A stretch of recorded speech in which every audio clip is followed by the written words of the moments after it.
Y hay muchos lugares, parajes, pueblos, pueblitos, caseríos, donde la escuela es la única institución educativa que existe, ¿sí? Y es el referente de la comunidad, ¿no? Entonces también ahí se construye un poder distinto en la institución educativa. En las grandes ciudades tenemos acceso a otra forma de vínculo con el Estado. Bueno, a medida que nos alejamos y nos vamos al interior, la escuela tiene un rol central. Entonces ahí también interpela a esos directores, que además en general en estas escuelas que estoy mencionando son cocineros, pediatras, odontólogos, porteros, psicólogos y demás, y en el rato que les queda son directores escolares. Pero esto es acá quiero hacer una cuestión que es bien interesante. Ahí como quienes tenemos funciones de investigación y demás, para mí una tarea que tenemos de investigación bien interesante para hacer es cómo se construye hoy en día la agenda de los directivos escolares. ¿A qué le estamos haciendo dedicar el tiempo a los directivos escolares? Cuando se burocratizan las tareas, cuando tienen que llenar la planilla de la planilla, de la planillita, de la planillita, de la planillón, ¿qué pasa con la función directiva? Porque hablando con los directivos, una de las cosas más lindas que tuvo la pandemia para muchos directivos es que les permitió recuperar un rol pedagógico, de estar al menos en las aulas a través del Zoom, el Meet o lo que sea, pero recuperar una función pedagógica, porque no tenía que ocuparse que el baño, que el árbol, que se cayó, que pasó, que no vino no sé quién, y se podía dedicar a organizar pedagógicamente el caos que fue eso, ¿no? Pero bueno, ¿qué más? Dale. Bueno, dice, cuando pensamos en las trayectorias escolares, pensamos en los sujetos, en su condición de estudiantes, en sus emociones, en el modo de aprender y estar en la escuela. Pero hoy, ¿qué de los adultos, de la disponibilidad emocional de los docentes para cuidar trayectorias, de los modos de transmitir cultura? Nosotros tenemos, cuando pensamos la educación y la desigualdad, hay una premisa que para mí es fundamental pensar, es que no solamente tenemos niños, niñas y jóvenes pobres, también tenemos maestros pobres, y eso es un problema, ¿sí? Cuando miramos el rol del adulto que tiene que ocuparse de contener al maestro trame y demás, bueno, ¿cómo lo estamos cuidando también desde la política educativa? Digo, ahí hay una cuestión para mirar.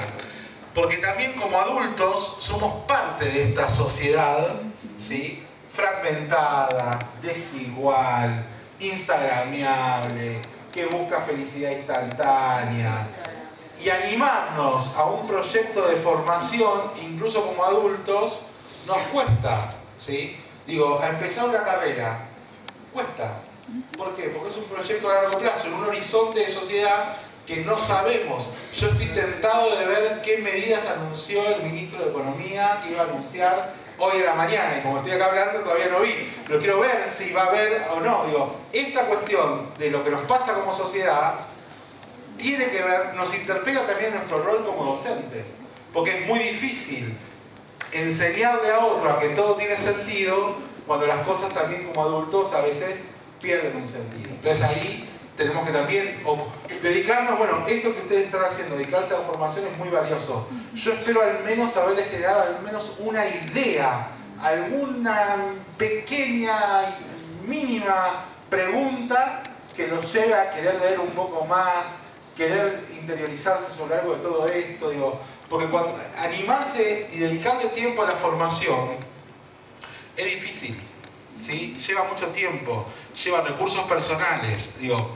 cuando yo estudiaba en la maestría, en el doctorado, muchos compañeros tenían becas, ¿no? Entonces, claro, podían dedicarse a la formación porque tenían una beca.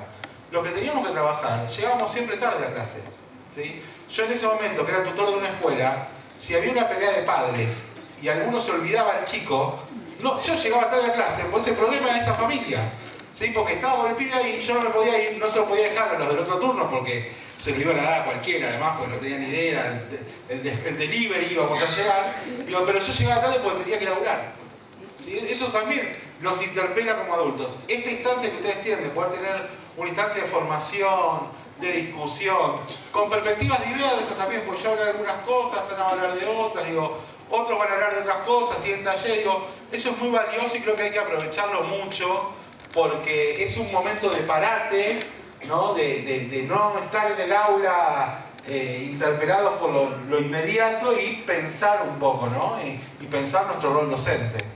Bien, acá hay otra pregunta que me parece que es interesante. ¿Perdón? La última, sí. Después hay unos saludos. Dice, mi pregunta es, si cuenta con alguna experiencia de propuesta práctica para permitir la apertura de emociones en la clase. Ejemplo, actividades de expresión, exteriorización de emociones, juegos de cualidades y habilidades. A ver, yo creo, dos cosas voy a decir al respecto. Creo que esos espacios que menciona esa pregunta son valiosos, son importantes, son interesantes.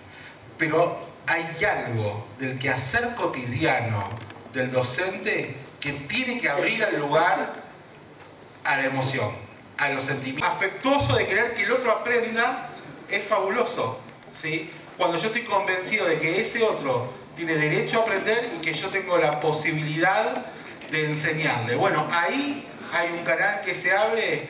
Hoy en día están muy de moda las tutorías, ¿no? Institucionalizar las tutorías y como espacios de escucha y demás. Que es muy valioso que eso suceda. Pero ¿quién fue los primeros tutores? ¿Quiénes fueron? Bueno, profesores piolas que se veían que una persona no estaba haciendo la tarea, estaba en cualquiera y decían, che, ¿qué te pasa? Y para eso no necesitas ni siquiera una hora institucional. Necesitas estar atento a cómo están viviendo tus estudiantes en el aula. Entonces, los talleres y esos espacios son muy valiosos, pero hay algo de la práctica pedagógica cotidiana que nos tiene que interpelar a pensar en el otro, reconocerlo y a partir de ahí generar una propuesta didáctica, pedagógica que sea distinta, que habilite al otro a aprender. Bueno.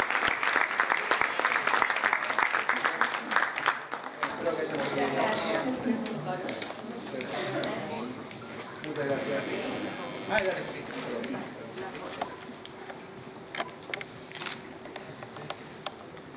Bravo.